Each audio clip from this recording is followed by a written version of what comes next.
இந்திய அண்ணா திராவிட முன்னேற்றக் கழகம் ஒன்றிணைவது நிச்சயம், ஒன்றிணைய வேண்டியது காலத்தின் கட்டாயம். தொடர் தோல்வி என்பது இதுவரையிலும் அதிமுக வரலாற்றில், இந்த 52 ஆண்டு கால வரலாற்றில் இல்லாத அளவிற்கு மிகப்பெரிய சரிவை, சோதனையை, பின்னடைவை, தோல்வியை சந்திருக்கிறது. திரு எடப்பாடி பழனிசாமி அவர்கள் எடுத்த இந்த முடிவு, நான் தான் கட்சி, எனக்காகத்தான் ஓட்டு அப்படிங்கிற மாதிரியான இந்த பிரச்சார யுக்தி, இதுதான் பின்னடைவை, சரிவை சந்தித்திருக்கிறது. நான் நிற்கிறேன், 15 நாட்களில் தான் அந்த சின்னம் கிடைக்குது, புதிய சின்னம் பலாப்பழம். அதில் ஒரு 3.5 லட்சம் ஓட்டு வாங்கிட்டார் அப்படின்னு சொன்னால் அது அவருக்கு ஒரு தனித்த செல்வாக்கு தான். நாளைக்கு ஒன்றுபட்ட அதிமுக, வலிமையான அதிமுகவாக கட்டமைக்கப்படுகிற பொழுது கட்சி எடுக்கிற அந்த நிலைப்பாட்டுக்கு உறுதியோடு இருந்து பாஜகவுக்கு எதிராகவும் அரசியல் களமாடுவார். அது யதார்த்தம், உண்மை. பணமும் பவரும் இருந்தால் அரசியலில் எதையும் சாதிக்க முடியும் என்பதற்கு எடப்பாடி ஒரு உதாரணம். பல யதார்த்தத்தை உணர்ந்து அரசியல் நடத்தாவிட்டால் தொடர் தோல்வி அதிமுக வரும் என்பதுதான் என்னுடைய ஆதங்கம். இந்த ஓட்டு திரு எடப்பாடி பழனிசாமிக்கான ஓட்டு இல்லை, இது இரட்டை இலைக்கான ஓட்டு, முழுக்க முழுக்க இரட்டை இலை சின்னத்திற்கு கிடைத்த ஓட்டு. 2,06,00,000 உறுப்பினர்கள், நீங்க 88 லட்சம் 90 லட்சம் தான் வாங்கியிருக்கேன்னா 1.25 லட்சம் ஓட்டு பிரிந்திருக்கிறது. இந்த முறை 4 முனை போட்டி தமிழகத்துல ஓட்டு முனை பிரிந்தாலும் அதிமுக உறுப்பினர் ஓட்டு. கட்சி ஒன்றுபட்ட அதிமுகவாக களம் இறங்கினால் விக்கிரவாண்டியில போராடி வெற்றி கூட பெறலாம். இந்த வீடியோவை உங்களுக்கு வழங்குபவர்கள் பேசஸ் pay, secure digital payments with multiple features and great success rate. OH Tamil நேயர்களுக்கு வணக்கம். நிகழ்ச்சியில் சிறப்பு விருந்தினராக மூத்த பத்திரிகையாளர், அரசியல் விமர்சகர் துரை கருணா சார் இணைஞ்சிருக்கார். பேசலாம். வணக்கம் சார். வணக்கம் சார். எப்படி இருக்கீங்க? நலமா இருக்கேன். நீங்க நலமா இருக்கீங்களா? நலம் சார். மகிழ்ச்சி.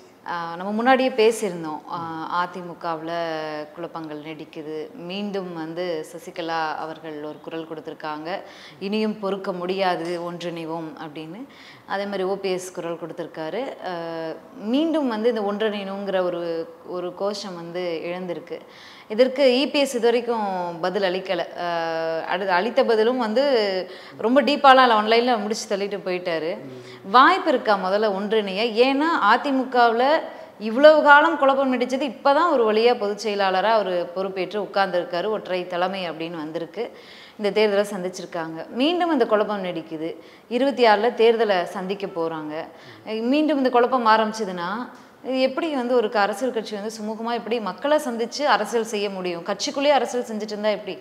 இந்திய அண்ணா திராவிட முன்னேற்றக் கழகம் ஒன்றிணைவது நிச்சயம், ஒன்றிணைய வேண்டியது காலத்தின் கட்டாயம். இப்போது நீங்கள் குறிப்பிட்டது மாதிரி திரு எடப்பாடி பழனிசாமி உறுதியாக இருக்கிறார். இங்கிருந்து விலகிச் சென்றவர்களை அல்லது விலக்கப்பட்டவர்களை மீண்டும் நாங்கள் இணைக்க மாட்டோம் என்பதில் உறுதியாக இருக்கிறார். ஆனால் விலகிச் சென்ற பலரும் அதிமுகவினுடைய வெற்றி முக்கியம். இந்த கட்சியை தோற்றுவித்த நிறுவனத் தலைவர் புரட்சித் தலைவர் எம்ஜிஆர், அதன் பிறகு ஏறத்தாழ ஒரு 28-30 ஆண்டுகள் இந்த கட்சியை வளர்த்தெடுத்து கட்டி காப்பாற்றிய செல்வி ஜெயலலிதா, இந்த இருவருடைய எண்ணங்களும் லட்சியங்களும் தொடர்ந்து நீடிக்க வேண்டுமென்றால், தொடர்ந்து வெற்றி களத்தில் அதிமுக பயணிக்க வேண்டுமென்றால் ஒன்றிணைவது அவசியம் என்கிற கருத்தை எல்லோருமே பேசுகிறார்கள். இன்றைக்கு திரு எடப்பாடி பழனிசாமி தலைமையிலான அண்ணா திராவிட முன்னேற்றக் கழகத்தில் பயணிக்கிற கட்சியின் முன்னோடிகள் பலரும், புரட்சித் தலைவர் எம்ஜிஆர் காலத்திலிருந்து அரசியலில் தொடர்ந்து பயணித்து வருகிற திரு செம்மலை, செங்கோட்டையன், தம்பிதுரை, பொள்ளாச்சி ஜெயராமன் போன்ற மூத்தவர்கள் பலரும் அந்த கருத்தாக்கத்தில் தான் இருக்கிறாங்க. ஏனென்றால் இந்த தொடர் தோல்வி என்பது இதுவரையிலும் அதிமுக வரலாற்றில், இந்த 52 ஆண்டு கால வரலாற்றில் இல்லாத அளவிற்கு மிகப்பெரிய சரிவை, சோதனையை, பின்னடைவை, தோல்வியை சந்திருக்கிறது. அண்ணா திராவிட முன்னேற்றக் கழகம் 8 தொகுதியில் கட்டுத்தொகையை இழக்கிறது என்பது மிகப்பெரிய ஒரு வேதனையான விஷயம். 15 தொகுதிகளில் 3வது இடம், 4 தொகுதிகளில் 4வது இடம், 1-2 இடங்களில் நாம் தமிழருக்கு, ஆமாம், நாம் தமிழருக்கு அடுத்த இடங்கிறாங்க. ஒரு சில சட்டமன்ற தொகுதி அந்த பிளாக்கில் என்ற போது நோட்டாவுக்கு கீழே 2-3 இடங்களில் வந்திருக்கு அப்படிங்கிற மாதிரிலாம் பதிவுகள் வருகிறது. அப்போ தொடர்ந்து வெற்றி பாதையில் பயணித்து கொண்டிருந்த அண்ணா திராவிட முன்னேற்றக் கழகம் ஒன்றுபட்ட அதிமுக என்பது தமிழகத்தினுடைய ஆகப்பெரிய அரசியல் கட்சி. அதற்கு அடுத்த நிலையில் தான் திராவிட முன்னேற்ற கழகமே. அந்த அளவிற்கு ஒரு வலிமையான கட்டமைப்பு, தொண்டர்கள் பலம், மக்கள் செல்வாக்கு பெற்ற கட்சியாக இருந்தது. இன்றைக்கு இந்த பிளவு பிரிவுகளின் மூலமாக ஒரு தொடர் சரிவை, தோல்வியை சந்தித்து வருகிறது. பட்டியல் போடுறாங்க, பொது தளங்களில், நம்ம இணையதளங்களில் போடுறாங்க. தொடர்ந்து 10 தேர்தல்களில் தோல்வியை சந்தித்து வந்திருக்கிறது. இனி 2026இல் வெற்றி பெற வேண்டுமென்றால் கட்சி ஒன்றிணைவது அவசியம், கட்சியை பலப்படுத்த வேண்டியது அவசியம் அப்படிங்கிற கருத்தாக்கம் என்பது எல்லா மட்டத்திலும் இருக்கு. இந்த தொடர் தோல்விகளுக்கு எடப்பாடி பழனிசாமி மட்டும்தான் காரணம்னு சொல்றதை எப்படி எடுத்துக்கிறது? அதுதான், அதாவது திரு எடப்பாடி பழனிசாமி அவர்கள் எடுத்த அந்த முடிவு, நான் தான் கட்சி, எனக்காகத்தான் ஓட்டு அப்படிங்கிற மாதிரியான இந்த பிரச்சார யுக்தி, இதுதான் பின்னடைவை, சரிவை சந்தித்திருக்கிறது. திரு ஓபிஎஸ் ஒருங்கிணைப்பாளர், இணை ஒருங்கிணைப்பாளர் என்று கட்சியை வழிநடத்திய நிலையில் திரு ஓபிஎஸ் அவர்கள் ஒரு ராஜ்யசபா எம்பி, ஒரே ஒரு எம்பிக்காக பிடிவாதமாக இருந்ததுனால இனிமேல் திரு ஓபிஎஸ் அவர்களுக்கு நாம் அழுத்தம் கொடுத்து வலியுறுத்தி எந்த கையெழுத்தும் பெற முடியாது அப்படிங்கிற அந்த போக்கு இருந்தது. அந்த எம்பி சீட்டை அவர் மகனுக்காக தான் கேட்டார்னு ஒரு அவர் தரப்புல இருந்தது, இபிஎஸ் தரப்புல சொல்லப்படுது. இல்லை இல்லை, அவர் எம்பியா இருந்தார், ரவீந்திரநாத் ஆல்ரெடி எம்பியா இருந்தார். திரு ஜெயக்குமாருக்கும் சிவி சண்முகத்துக்கும் கொடுக்கறதா எடப்பாடி பழனிசாமி உறுதி அளித்து விட்டார். சிவி சண்முகத்தை அறிவிச்சிட்டாங்க. ஜெயக்குமார் அறிவிக்கிற பொழுது திரு ஓபிஎஸ் சொல்கிறார், தென் மாவட்டங்களில் மிகப்பெரிய சரிவை இந்த 2021 தேர்தலில் சந்திச்சிருக்கிறோம். நம்ம 10.5% வன்னிய சமுதாயத்துக்கு கொடுத்ததுனால மீதம் உள்ள ஒரு 106 சமுதாயம் தென் மாவட்டங்களில், மத்திய மண்டலம், டெல்டா மாவட்டத்தில் இருக்கிற அவர்கள் வந்து அதிமுகவுக்கு எதிரான நிலைப்பாட்டை எடுத்ததால தான் இவ்வளோ பெரிய தோல்வி. அங்கிறது பிரதிநிதித்துவமே இல்லை. எனவே ஒரே ஒருத்தர் மட்டும் தென் மாவட்டத்திலிருந்து போடலான்னு சொல்லிட்டு இந்த ராமநாதபுரம் தர்மரை அவர் முன்னிலைப்படுத்துகிறார். அவர் பையனுக்கு கேட்கல, தர்மர் தான் கேண்டிடேட்னு சொல்லியே சொல்கிறார். அப்போ இவங்க ஏற்றுக்கலை. ஏற்றுக்கொள்ளாதனுடைய விளைவு கட்சி பிளவுபடுகிறது. அப்போ இனி தொடர்ந்து பல விஷயங்கள், அவரை எடப்பாடியை முதலமைச்சராக்கினது, கட்சியில் ஓபிஎஸ்னுடைய சொந்த தம்பியை வெளியேற்றுறது, கட்சியினுடைய மூத்த நிர்வாகி அன்வர்ராஜா வெளியேற்றினது, குழுவுறுப்பு செயலாளரான புகழேந்தியை வெளியேற்றுறது, எல்லாத்துக்குமே கையெழுத்து போட்டு கொடுக்குறார் ஓபிஎஸ் அவர்கள். எல்லா முடிவையும் எடப்பாடி பழனிசாமி தரப்புல தான். அதிமுகவினுடைய முதன்மை நிர்வாகி ஒருங்கிணைப்பாளர் ஓபிஎஸ். இவர் அவர் 1A தான் எல்லா முடிவும் எடுத்து அழுத்தம் கொடுத்து கையெழுத்து வாங்கிட்டு போகிறாங்க. அதற்கு எல்லாம் உடன்பட்ட திரு ஓபிஎஸ் அவர்கள் இந்த ஒரு விஷயத்தில் அவர் உறுதியாக இருந்தார். எனவே இனி இவரை நாம் அழுத்தம் கொடுத்து இவரை வந்து வலியுறுத்தி நம்ம கையெழுத்து பெற முடியாது, நம்முடைய எண்ணம் நோக்கம் செயல்படாது என்று உணர்ந்ததால் ஒற்றை தலைமைன்னு போனாங்க. அப்போ கட்சிக்கு இந்த பின்னடைவும் சரிவும் ஏற்பட்டதற்கு எடப்பாடி பழனிசாமி தான் காரணம் என்பது இதன் மூலம் உறுதியாகிறது. அதே போல் திருமதி சசிகலா அவர்கள் அரசியல் களத்தில் அந்த 4.5 ஆண்டுகள் சிறையில் இருந்த பொழுதோ, சிறை மீண்டும் வெளியில் வந்த பொழுதோ அதிமுகவுக்கு எதிரான ஒரு நிலைப்பாட்டையும் எடுக்கலை. ஆமாம், கட்சி ஒன்றுபட வேண்டும் அப்படின்னு காத்திருந்தாங்க. இப்போ இதுவரைக்கும் பயன் கிடைக்கல அப்படிங்கிற போது இனியும் நான் அமைதி காத்தால் புரட்சித் தலைவி ஆன்மா என்ன மன்னிக்காது. ஆனா ஓபிஎஸ் அவர்கள் அவர் ஒரு கருத்தை முன்மொழிகிறார், ஆனா அவருடைய செயல்பாடுகள் வேறையா இருக்கு. நீங்க முன்னாடி சொன்ன மாதிரி அவருடைய ஆதரவாளர்களான அண்ணன்ல இருந்து புகழேந்தி சார் வரைக்கும் அவங்கள வெளியில் அனுப்பினதுக்கு கையெழுத்திட்டவரும் அவர் தான். இன்னைக்கு அவரோட நீண்ட நெடும் நாட்களாக பயணித்து ஆதரவாக நின்ற அவங்கள ஒதுக்கி வச்சுக்கிட்டு அவங்க கிட்ட ஒரு வார்த்தை கூட சொல்லாம சுயேட்சையா போட்டிட்டாருன்னு சொல்லி புகழேந்தி அவங்க எல்லாமே வந்து கோபத்துல இருக்காங்க. அதை அவர் பேட்டி மூலமாவே ஆதங்கத்தை வெளிப்படுத்திட்டாரு. அப்ப யாருக்கு தான் அவர் உண்மையா இருப்பாரு அப்படிங்கிற ஒரு விஷயம், இபிஎஸ் தரப்பு சொல்லக்கூடிய விஷயங்கள்லாம் உண்மையான இவரோட செயல்பாடுகள் கேள்வி கேட்குது இல்லையா? இல்லை, நீங்கள் அரசியல் தளத்தில் சில சந்தர்ப்ப சூழ்நிலைகளில் ஒரு முடிவு எடுக்க வேண்டிய கட்டாயம் இருக்கிறது. இவர்கள் வலியுறுத்தினது என்னன்னா 15 இடம் 20 இடம் கூட நம்ம போட்டி போடுவோம், நம்ம வலிமையை காட்டுவோம் அப்படிங்கிற மாதிரி இவர்கள் ஆலோசனை தெரிவித்திருக்கிறார்கள், புகழேந்தி உட்பட நிர்வாகிகள். அப்போது இங்கு என்னோடு சேர்ந்திருக்கிற நீங்கள் உட்பட யாருமே சம்பாதிக்கலை. தொடர்ந்து நான் போகிற கூட்டத்துக்கு கூட அவங்களால செலவு பண்ண முடியல. ஒரு அரசியல் களத்தில், தேர்தல் களத்தில் அனுமதிக்கப்பட்டது 95 லட்சம்னாலும் பல கோடிக்கணக்கான ரூபாய் செலவு பண்ணணும். அப்படி யாருமே இல்லை. அப்போ நமக்கான செல்வாக்கு என்ன என்பதை நான் செலவழித்து நான் மட்டுமே நிற்கிறேன். நமக்கு என்ன ஆதரவு என்பதை அதன் மூலம் தெரிவிச்சுட்டு நம்ம கட்சியை ஒன்றிணைக்கிறதுக்கான அந்த வழிகளில் தான் இருக்கிறோம். தனித்து அரசியல் நடத்த வேண்டும், தனித்து அரசியல் கட்சியை கொண்டு போக வேண்டும் இல்லை. உரிமை மீட்பு குழு என்பது ஒரு இயக்கமாக தான் கட்டமைச்சிருக்கோம். அந்த அடிப்படையில் அவர் தன்னை முன்னிறுத்துகிறார். யாரையும் பலிகட ஆக்கலை. நான் நிற்கிறேன்னு 15 நாட்களில் தான் அந்த சின்னம் கிடைக்குது, புதிய சின்னம் பலாப்பழம். அதில் ஒரு 3.5 லட்சம் ஓட்டு வாங்கிட்டார் அப்படின்னு சொன்னால் அது அவருக்கு ஒரு தனித்த செல்வாக்கு தான். இன்றைக்கு அவரை விட்டு பிரிந்து வந்தவர் கூட என்ன காரணம் சொல்கிறாங்கன்னா, ஒரு அணியில் இருந்து கொண்டு ஒருங்கிணைப்போம் என்று வந்தால் அதற்கு எதிர்முகாமில் சரியான மரியாதை கிடைக்காது. எனவே தான் ஒருங்கிணைப்பு குழு என்கிற ஒரு குழுவை அமைத்திருக்கிறோம்.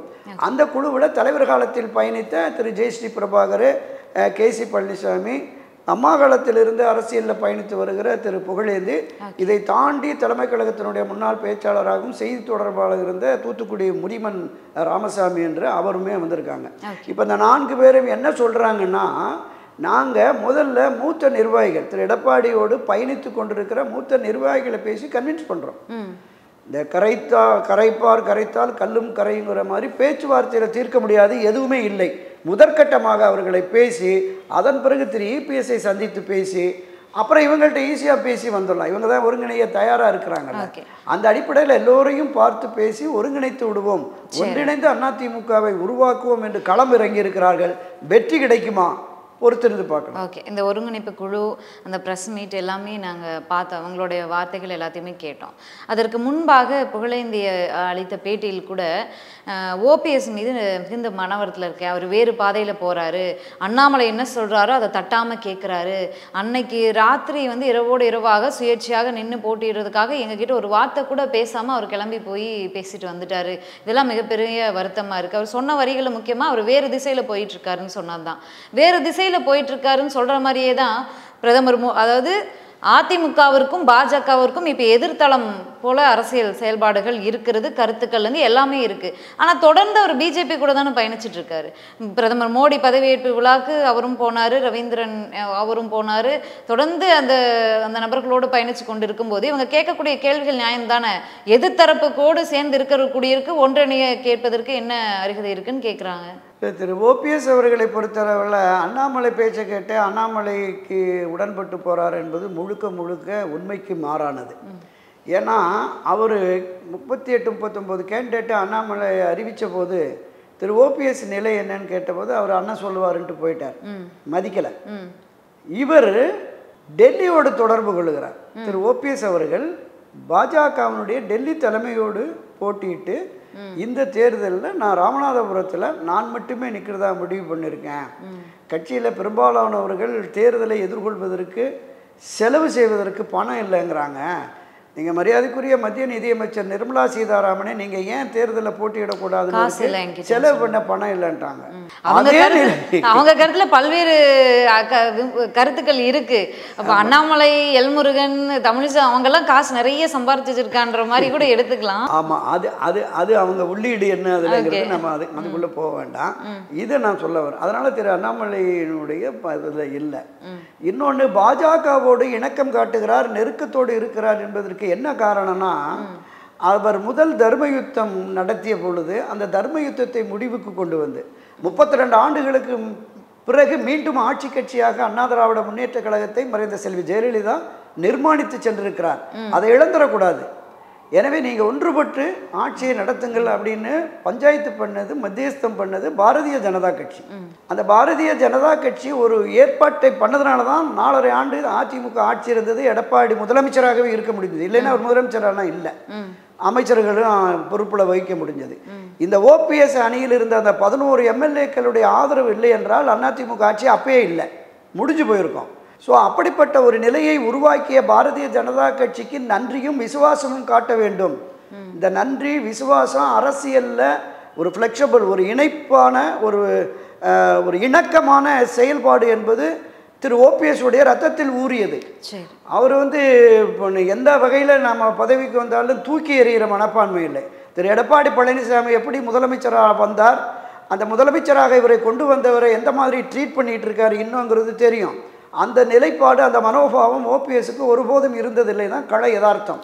இன்றைக்கும் அதிமுகவிலிருந்து வெளியேற்றி அவரை பொதுக்குழுவில் வச்சு பாட்டில் அடித்து மிக அநாகரீகமாக பேசி துரத்தி அடிச்சுட்டு கோர்ட்டுக்கு போய் எலெக்ஷன் கமிஷன் போய் கரவேட்டி கூட கட்ட முடியாத ஒரு நிலையை உருவாக்கி விட்ட பிறகு ஏதாவது ஒரு ஆதரவு நிலைப்பாடு வேண்டும் என்பதால் பாஜகவோடு இருக்கிறார்.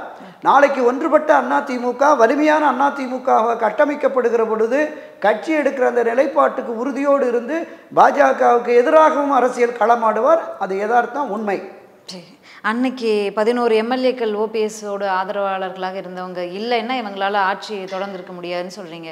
அன்னைக்கு அவரோடு இருந்த அந்த 11 எம்எல்ஏக்கள் இன்னைக்கு இருக்காங்களா ஓபிஎஸ் அவரோட? அந்த 11 எம்எல்ஏக்களில் அவரோடு இருந்த மாவட்ட செயலாளர்கள், மாநில நிர்வாகிகள் யாருமே இல்லை. பணமும் பவரும் இருந்தால் அரசியலில் எதையும் சாதிக்க முடியும் என்பதற்கு எடப்பாடி ஒரு உதாரணம். பல்வேறு முன்னுதாரணங்கள் இருக்கிறது. எனவே அவருடைய அந்த 4.5 ஆண்டு கால ஆட்சி காலத்தில் அவருக்கு இருந்த அதிகாரத்தை பயன்படுத்தி ஓபிஎஸ் அணியில் இருந்த அனைவரையும் பர்ச்சேஸ் பண்ணிட்டார். இது அரசியல் யதார்த்தம், சகஜம், எல்லோருக்குமே தெரியும். அதனால் அவர்களை தக்க வைக்க முடியல. எனக்கு அந்த குறைபாடு என்பது நான் ஏற்கனவே நேரடியாகவே குற்றம் சாட்டியிருக்கிறேன்.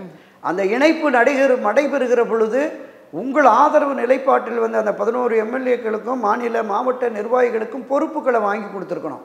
ஒரு இணைப்பு, ஒரு அமைப்பை நீங்கள் பிரித்து போகிற போது 1989 ஜே அணி ஜா அணி இணைகிற பொழுது தலைமை கழக நிர்வாகிகளிலிருந்து கிளை செயலாளர் வரைக்கும் ஜே அணி ஜா அணியில் இருந்த அனைவருக்குமே பொறுப்புகள் வழங்கப்பட்டது. பொதுச் செயலாளராக செல்வி ஜெயலலிதா, ஜா அணியிலிருந்து வந்த ராம வீரப்பன் அவர்களை துணை பொதுச் செயலாளராக்கினாங்க. அங்கிருந்த மூத்த நிர்வாகிகளை தலைமை கழக அமைப்பு செயலாளராக பொறுப்பாளர்களாக போட்டாங்க.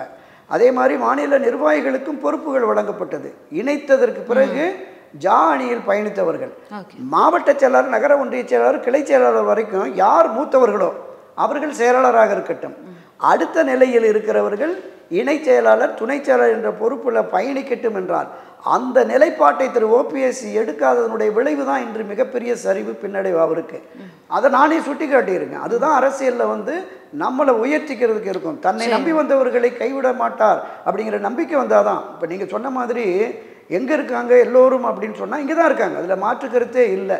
இப்போ இருக்கிறவங்களோட கொஞ்சம் பேர் வரலாம், அதில் எந்த மாற்று கருத்தும் இல்லை. ஆனால் அது கட்சியின் நலன் பயக்குமா, கட்சி வெற்றி பாதையில் பயணிப்பதற்கு உதவுமா அப்படிங்கிறது தான் மிகப்பெரிய கேள்வியாக இருக்கிறது. ஓகே, இப்போ அதிமுக அப்படிங்கிற கட்சி கொடி முன்னாடி பேசுகிறோம், எல்லாமே இபிஎஸ் தரப்பில் இருக்குது.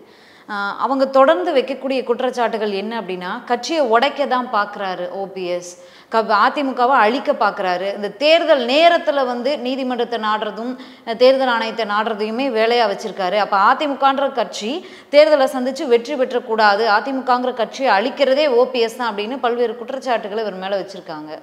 நேற்று முன்தினம் டெல்லியிலேயும் சரி, அதற்கு பிறகு வந்து தமிழகத்திலையும் பேசுகிற போது என் உடலில் ஓடுவது அதிமுக ரத்தம், ஒருபோதும் நான் எந்த கட்சியிலும் சேர மாட்டேன், எந்த நிலைப்பாட்டை எடுக்க மாட்டேன் என்று. அண்ணா திராவிட முன்னேற்ற கழகத்திலே 1996ஆம் ஆண்டு முதன்முறையாக பெரியகுள நகரசபை தலைவராக அவரை உருவாக்கியது அதிமுக. 3 முறை முதலமைச்சராக அவரை வைத்திருந்தது அதிமுக. 12 ஆண்டுகள் அண்ணா திராவிட முன்னேற்ற கழகத்தினுடைய பொருளாளர் பொறுப்பில் இருந்து 17-20 லட்சம் ரூபாய் இருந்த அந்த நிதியை ஏறத்தாழ 250 கோடி ரூபாய்களுக்கு அதிமுக நிதியை உயர்த்தி கொண்டு வந்தவர் திரு ஓபிஎஸ். 10 ஆண்டுகளுக்கு மேலாக நிதி அமைச்சராகவும் அவை முன்னவராகவும் அவரை பயணிக்க வைத்தது அதிமுக. அந்த அதிமுகவுக்கு எதிரான நிலைப்பாட்டை எடுக்கிறார், அவர் கட்சியை உடைக்க பார்க்கிறார் என்று பேசுவது பொருளற்றது, நியாயமற்றது, அர்த்தமில்லாதது, அபத்தமானது. இதை கட்சியினர் அண்ணா திராவிட முன்னேற்ற கழகத்திலே பயணித்து கொண்டிருக்கிற மூத்த முன்னோடிகளிலிருந்து இன்று இருக்கிற அடிப்படை உறுப்பினர்கள் வரை உணர்வார்கள். நீங்கள் ஒரு குற்றச்சாட்டு என்பதை திமுக பி டீமாக போயிட்டாரு, பிஜேபி பி டீமாக போயிட்டாருன்னு விமர்சனங்கள் இருக்கலாம். அதில் எள்ளளவும் முனையளவும் உண்மை இல்லை. நான் அதிமுகவோட 52 ஆண்டுகளாக பயணித்து வருபவன். ஒரு எந்த ஒரு நிலைப்பாடும் எப்படி விளைவுகளை ஏற்படுத்தும் என்பதை முழுமையாக உணர்ந்திருக்கிறவன். புரட்சித் தலைவர் எம்ஜிஆர் காலத்திலும் சரி, செல்வி ஜெயலலிதா அவர்கள் காலத்திலும் சரி, இன்றளவிலும் பயணித்து வருகிறேன். கள யதார்த்தத்தை உணர்ந்து அரசியல் நடத்தாவிட்டால் தொடர் தோல்வி அதிமுக வரும் என்பதுதான் என்னுடைய ஆதங்கம். இன்றைக்கும் கூட நான் சொல்கிறேன், வெளிப்படையாக சொல்லுகிறேன், இந்த 20% ஓட்டு போன தேர்தலை விட 1% ஓட்டு நான் மட்டுமே பிரச்சாரம் பண்ணி கிடைச்சதுன்னு சொல்கிறார்ல, தயவு செய்து திரு எடப்பாடி உணர வேண்டும். இந்த ஓட்டு திரு எடப்பாடி பழனிசாமிக்கான ஓட்டு இல்லை, இது இரட்டை இலைக்கான ஓட்டு. முழுக்க முழுக்க இரட்டை இலை சின்னத்திற்கு கிடைத்த ஓட்டு. புரட்சித் தலைவர் எம்ஜிஆர், செல்வி ஜெயலலிதா மீது இன்னும் ஈர்ப்பு கொண்டு அவர்களை மதிக்கிற தொண்டர்கள் மட்டுமே வாக்களித்தார்கள். மற்றவர்கள் வாக்களிக்கவே போகலைங்க. 2,06,00,000 உறுப்பினர்கள். நீங்க 88 லட்சம் 88 90 லட்சம் தான் வாங்கியிருக்கேன்னா 1.25 லட்சம் ஓட்டு பிரிந்திருக்கிறது. இந்த முறை 4 முனை போட்டி தமிழகத்துல ஓட்டு பிரிந்திருக்கிறது. அதிமுக உறுப்பினர் ஓட்டு சரி, ஓகே. இல்ல, அந்த உறுப்பினர்கள் ஓட்டு போடாததுக்கு 1000 காரணம் இருக்கு அதிமுகவுக்கு. அதிமுக அரசியலே பண்ணல, உடைந்து கிடக்கிறது. இப்பதான் ஒன்றிணைக்கு இப்ப அவர் மட்டுமே காரணம்னு சொல்றாருல்ல, அது ஏற்புடையது அல்லதான். ஏன் அப்படின்னா, இந்த முறை அதிமுகவிற்கு விழுந்திருக்கக்கூடிய ஓட்டுகள் அதிமுக ஒன்றிணைத்திருக்கிறது. அதிமுக ஒற்றை தலைமையில தேர்தலை இந்த முறை தான் பிரச்சனை இல்லாம சந்திக்கிறது அப்படிங்கிறதும், அவர் பிரச்சாரத்து காலத்துல எப்படி செயல்பட்டார் இந்த முறை? அவரை மட்டுமே முன்னிறுத்தினார். கட்சி யாரும் ஆதரவில்லைன்னு சொல்றாரு. இப்ப அண்ணாமலை அவர் சொல்ற மீனிங் என்னன்னா, நீங்க ஓபிஎஸ் தரப்பு வேற மாதிரி எடுத்துட்டாங்க. அவர் சொன்னது என்னன்னா, அண்ணாமலைக்கான பதிலா ஸ்டாலினுக்கான பதில் மாதிரி தான் இருந்துச்சு. அண்ணாமலை அவர்களுக்கு மோடி வராரு, அமித்ஷா வராரு, இத்தனை அமைச்சர்கள் வராங்க, பிரச்சாரம் பண்றாங்க, ஆனா அதிமுகவுக்கு நான் ஒருத்தன் தான் பண்ணேங்க, அந்த மீனிங்ல சொன்ன மாதிரி தான் எனக்கு இருந்துச்சு. உண்மைதான் உண்மைதான்.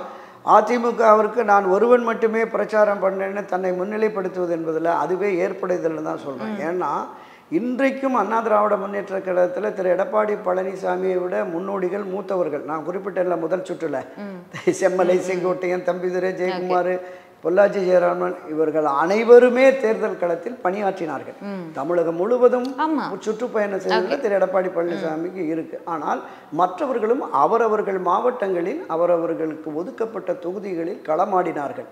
இவர்கள் அனைவருக்குமே கிடைத்த வாக்குகளாக தான் நாம் அதை பார்க்கணும். நீங்கள் குறிப்பிட்டது மாதிரி திமுகவுக்கு முதல்வர் பையன் அமைச்சர்கள் 32 பேர் போனாங்க. அண்ணாமலைக்கு மத்திய மாநில அமைச்சர்கள் நிர்வாகிகள் போனாங்க. அதிமுகவில் பேசப்படக்கூடிய முன்னிலைப்படுத்தக்கூடிய நபராக தன்னை மட்டுமே அவர் பொதுச்செயலர் என்கிற முறையில் அவர் கடமை அதை செயல்படுத்தினார்.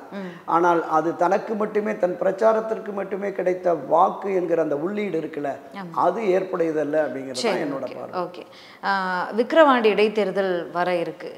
அங்கே எதை முன்னிச்சு பிரச்சாரம் பண்ணுவார் அப்படின்னு அரசியல் டிபேட்லாம் நேற்றிருந்து நடந்துக்கிட்டு இருக்கு. அந்த மேடைகளில் எடப்பாடி எதிர்த்தரப்பில் பாஜக ஆதரவாளர்களாக இருக்கக்கூடிய நபர்கள் இந்த முறை விக்கிரவாண்டி இடைத்தேர்தலை எடப்பாடி அவர்கள் எதை முன் வச்சு பிரச்சாரம் பண்ணுவார்? 10.5% வச்சு பிரச்சாரம் பண்ணிடுவாரா? பண்ணுனா 26க்கு அவருக்கு ப்ராப்ளம் ஆகுன்றதுல அவங்க இந்த விஷயத்தை இப்பயே முன்னெடுக்க ஆரம்பிச்சிட்டாங்க. இல்லை, என்னை பொறுத்தளவில் இந்த விக்கிரவாண்டி இடைத்தேர்தலே 4 முனை போட்டி தான் உறுதியாக வருகிறது. திராவிட முன்னேற்ற கழகம் வேட்பாளரை அறிவிச்சிட்டாங்க. அண்ணா திராவிட முன்னேற்ற கழகம் அதிகாரப்பூர்வமாக அறிவிக்கவில்லை என்றாலும் கடந்த இடைத்தேர்தலில் போட்டியிட்டு வெற்றி பெற்ற முத்தமிழ் செல்வனே மீண்டும் வேட்பாளராக அறிவிக்கப்படுவார் அப்படின்னு சொல்லியிருக்கு. இதை தாண்டி பாஜக பாமக இந்த இருதரப்பும் பேசி பாமக வேட்பாளர்களை களமிறக்கிறார்களா அல்லது பாஜகவுக்கு வேட்பாளரை களமிறக்கிறார்களா? பாமக தான் 90%, பெரும்பாலும் ஒரு 60%க்கு மேற்கு அங்கே வன்னியர் சமுதாயத்தினுடைய வாக்கு வங்கி இருப்பதனால் பாட்டாளி மக்கள் கட்சி இருக்கும், மற்ற கட்சிகள் அவர்களுக்கு துணை போவார்கள் அப்படிங்கிறாங்க. இப்போ அண்ணா திராவிட முன்னேற்ற கழகத்தை பொறுத்தளவில் இப்போ இருக்கிற இந்த கூட்டணியை தாண்டி யாரும் ஆதரவு தெரிவிப்பதற்கு வாய்ப்பில்லை. ஒருவேளை இந்த ஒருங்கிணைப்பு குழுன்னு முயற்சி எடுக்கிறாங்கல்ல, ஜெயஸ்ரீ பிரபாகர், நம்ம கேசி பழனிசாமி, புகழேந்தி, முடிமன் ராமசாமி போன்ற அந்த 4 இந்த முயற்சியை விரைவில் 1 வார காலம் 10 நாட்களுக்குள்ளே முடித்து கட்சி ஒன்றுபட்ட அதிமுகவாக களம் இறங்கினால் விக்கிரவாண்டியில் போராடி வெற்றி கூட பெறலாம் அல்லது மரியாதைக்குரிய வாக்குகளை பெறலாம். அப்படி இல்லாத பட்சத்தில் இந்த தேர்தலில் எந்த பிரச்சனையை முன்வைத்து அவர் பிரச்சாரம் செய்தாலும் 2ஆம் இடம் அல்லது 3ஆம் இடம் பெறுவதற்கான ஒரு போட்டியாகத்தான் இருக்கும். நிச்சயமாக வெற்றி பெறுவதற்கான வாய்ப்பில்லை. இடைத்தேர்தல் என்றால் பணம் தான் வெற்றி தோல்வியை தீர்மானிக்கும். அப்படி வருகிற பொழுது ஆட்சி கட்சியான திமுகவோடு இவர்கள் போட்டியிட முடியாது. அது ஒரு காரணம். இன்னொன்று, பொது வெளிகளில் மக்கள் மத்தியில் இந்த கட்சி வெற்றி பெறுமா அப்படிங்கிற போது நம்ம ஆட்கள் எப்போவுமே இந்த ஜெயிக்கிற குதிரை ஓடுற குதிரையில் தான் பணம் கட்டுவாங்க. ஸோ அந்த மனப்பான்மை இருக்குது வாக்காளர்கள்ட்ட இல்லை. வெற்றி பெறாது என்கிற நிலை வருகிற பொழுது அங்கே பொதுமக்களுடைய வாக்குகளும் கிடைக்காது.